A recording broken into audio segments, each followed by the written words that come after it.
রাজশাহী ঢাকা মহাসড়কের পাশেই পুঠিয়ার ঝলমলিয়া কলারহাট। বৃহস্পতিবারের সকাল, সময় তখন 7:45। হাট ছিল জমজমাট। ঠিক তখনই বালুবাহী একটি ট্রাক নিয়ন্ত্রণ হারিয়ে হাটের ভেতরে ঢুকে পড়ে। মুহূর্তেই উল্টে গিয়ে চাপা পড়ে। ঘটনাস্থলেই প্রাণ হারান 4 কলা ব্যবসায়ী। এতে আহত হন আরও একজন।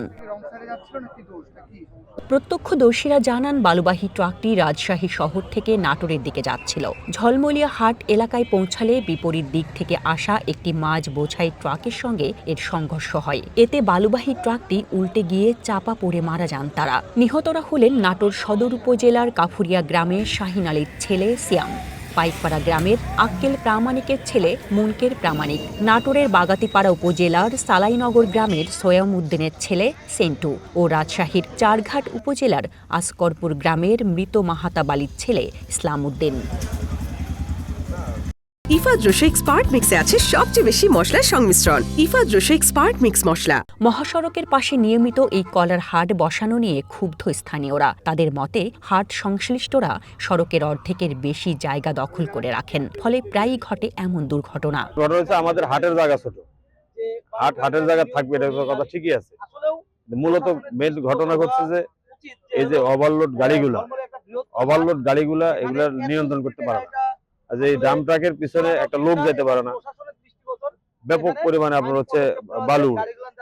আর এই ওভারলোড যদি নিয়ন্ত্রণ করা যায়, ওভারলোড যদি গাড়িটা যদি না থাকতো, তাহলে এই ঘটনাটা ঘটতো না। ঝলমলে একটা বৃহত্তর হাট, আপনারা জানেন, একদম রাস্তার উপরে আমাদের হাটটা, কোলাহাটটা রাস্তার উপরে বসে।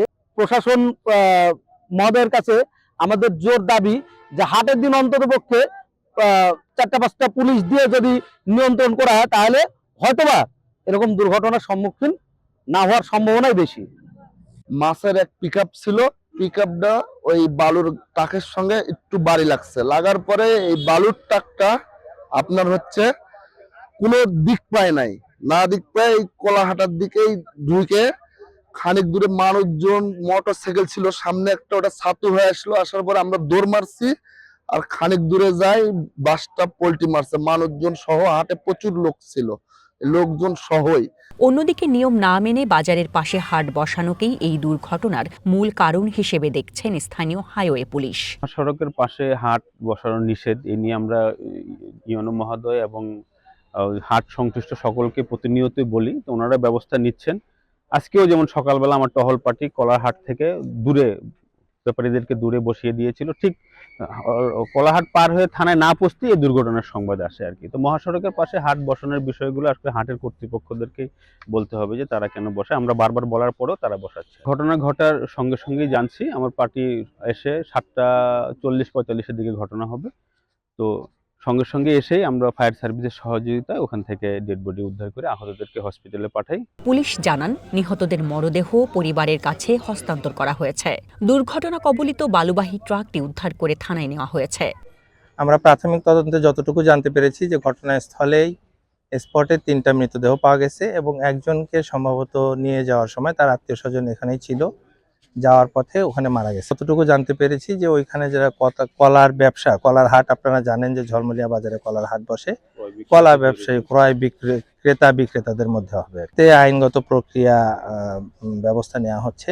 এদিকে দুর্ঘটনার খবর ছড়িয়ে পড়লে নিহত মুনকেরের বাড়িতে জড়ো হয় স্বজন ও প্রতিবেশীরা। নাটোর সদর উপজেলার পাইকপাড়া গ্রামে তার বাড়িতে নেমে এসেছে শোকের ছায়া। একমাত্র উপার্জনক্ষম সদস্যকে হারিয়ে চরম অনিশ্চয়তায় পড়েছে পরিবারটি। চন্দনা বিশ্বাস, ওয়ান ন্যাশনাল ডেস্ক।